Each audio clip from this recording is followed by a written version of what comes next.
काँ भाँ कौटी गोटे रेल दुर्घटना घटीगला से क्षमणीय चलो बेले बेले यांत्रिक त्रुटि जो घटे किंतु एभली अभ्यासगत भाव में नियमित भाव में रेल दुर्घटना घटवा निहाती भावे ओडिशार बा भारतर यात्री मानक पई गोटे चिंतार कारण होइछि सेमाने घरु बाहर की निरापद रे गोटे गंतव्य स्थल रे पहुंची पारिबे बोली मध्य निश्चित होई पारु नाहंती सेटा को चिंता करू नाहंती। तो ए सब कथा को जदि ठिकणा भाव में चिंता करिथांते निज उत्तरदायित्व रेल मंत्रालय बुझी पारंता तेबे ए लगातार भाव में बाहानगाठू आरंभ कर आज पर्यंत जो भाई भाव में अघटन रेल दुर्घटना घटी चली घटंता नहीं। देखंतु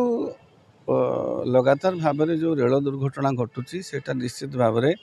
रेल रे यात्रा करुवा व्यक्ति मानक पई गोटे चिंतार कारण होइछि। साधारण लोकों दुख आनी दउछि। देखंतु जो परिवार लोक चली जाउछंती बा जो परिवार लोक अकर्मण्य हो जाउछंती केंद्र सरकार बा रेल मंत्रालय किसी क्षतिपूरण देकर से निज उत्तरदायित्व सारी दौरान हेले ता परिवारटा जिते बड़े क्षतिग्रस्त होची भीषण भाव में परिवार जो रोजगारिया सदस्य चली जाऊँगी ता परिवार प्रति कौन अवस्था से गति करुवे सेटा को चिंता करूना।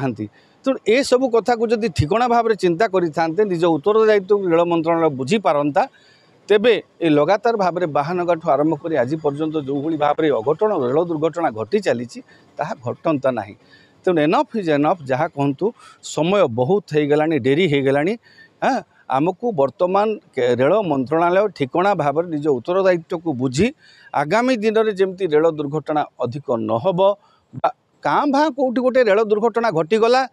से क्षमणीय चलो बेले बेले यांत्रिक त्रुटि जो घटे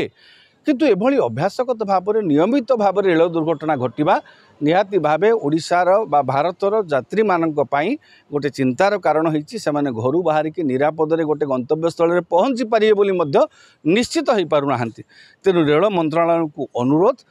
सुरक्षा व्यवस्था खाली सुरक्षा कवच सुरक्षा भाषण रे कहि देकी बयानबाजी रे न कहिकरी फोटो चित्र वीडियो न देखैकरी ठिकणा भाव में जदि सुरक्षा कथा को पर्यालोचना करिकरी आवश्यक पदक्षेप नियाजिबो तेबे ए रेल दुर्घटना को रोका जाई पारिबो।